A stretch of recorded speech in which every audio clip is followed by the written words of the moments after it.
Jaya Radha Madhava Punya Vihari.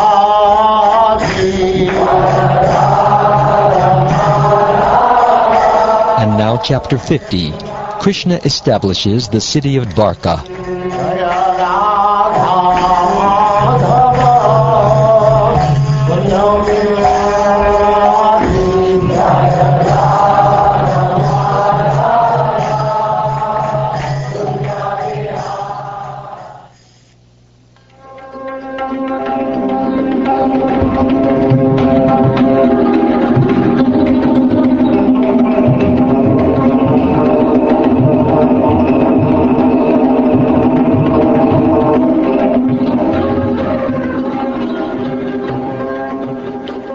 Shukdev Goswami said, "When Kamsa was killed, O heroic descendant of Bharat, his two queens, Asti and Prapti, went to their father's house in great distress.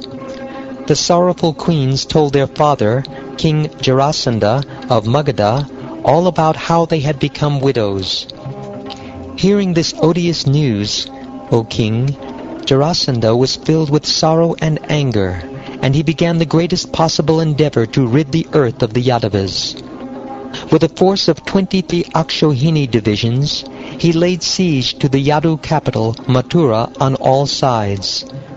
Although Lord Krishna, the Supreme Personality of Godhead, is the original cause of this world, when he descended to the earth, he played the role of a human being.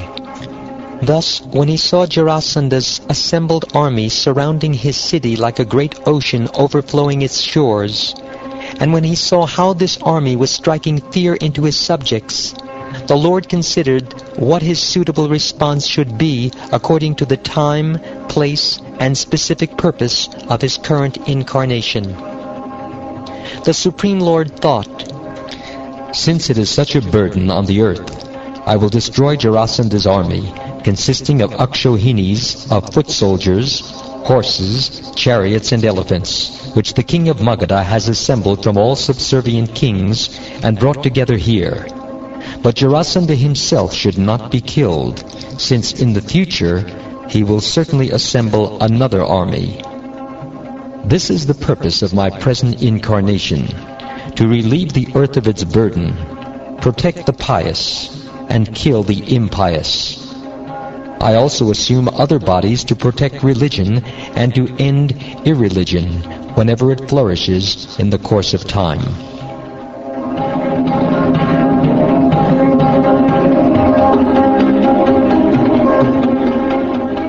As Lord Govinda was thinking in this way, two chariots as effulgent as the sun suddenly descended from the sky. They were complete with drivers and equipment.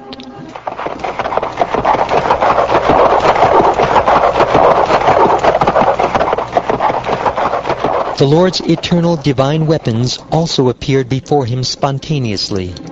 Seeing these, Sri Krishna, Lord of the senses, addressed Lord Sankarshan.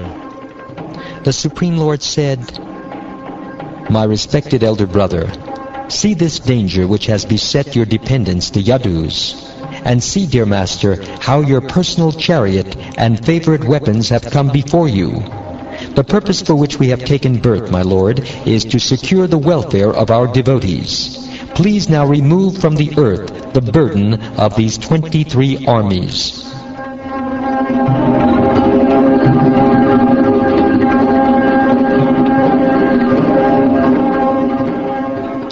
After Lord Krishna had thus invited his brother, the two Dashadas, Krishna and Balaram, wearing armor and displaying their resplendent weapons, drove out of the city in their chariots. Only a very small contingent of soldiers accompanied them. As Lord Krishna came out of the city with Daruka at the reins of his chariot, he blew his conch shell, and the enemy soldiers' hearts began to tremble with fear.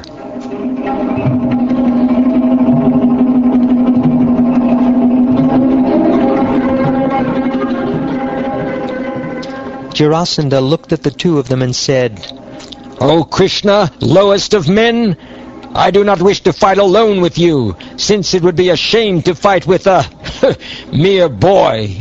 You fool who keep yourself hidden! O murderer of your relatives, go away! I will not fight with you! You, Ram, should gather your courage and fight with me, if you think you can do it. You may either give up your body when it is cut into pieces by my arrows, and thus attain to heaven, or else kill me. Real heroes do not simply boast, but rather show their prowess in action. We cannot take seriously the words of one who is full of anxiety and who wants to die.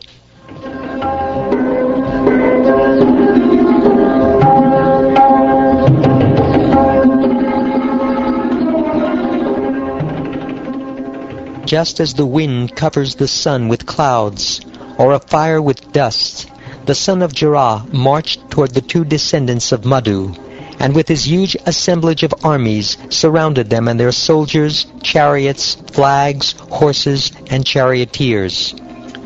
The women stood in the watchtowers, palaces, and high gates of the city. When they could no longer see Krishna's and Balaram's chariots, identified by banners marked with the emblems of Garuda and a palm tree, they were struck with grief and fainted. Seeing his army tormented by the relentless and savage rain of arrows from the massive opposing forces gathered like clouds about him, Lord Hari twanged his excellent bow, Sharanga, which both gods and demons worship. Lord Krishna took arrows from his quiver, fixed them on the bowstring, pulled back, and released endless torrents of sharp shafts, which struck the enemy's chariots, elephants, horses, and infantrymen. The Lord shooting his arrows resembled a blazing circle of fire.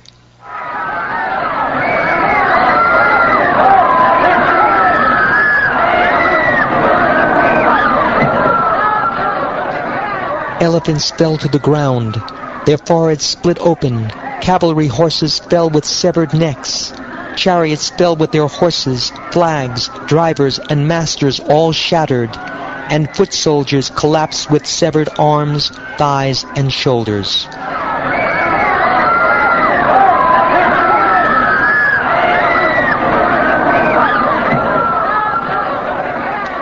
On the battlefield, hundreds of rivers of blood flowed from the limbs of the humans, elephants, and horses who had been cut to pieces. In these rivers, arms resembled snakes, human heads, turtles, dead elephants, islands, and dead horses, crocodiles. Hands and thighs appeared like fish, human hair like water weeds, bows like waves, and various weapons like clumps of bushes. The rivers of blood teemed with all of these.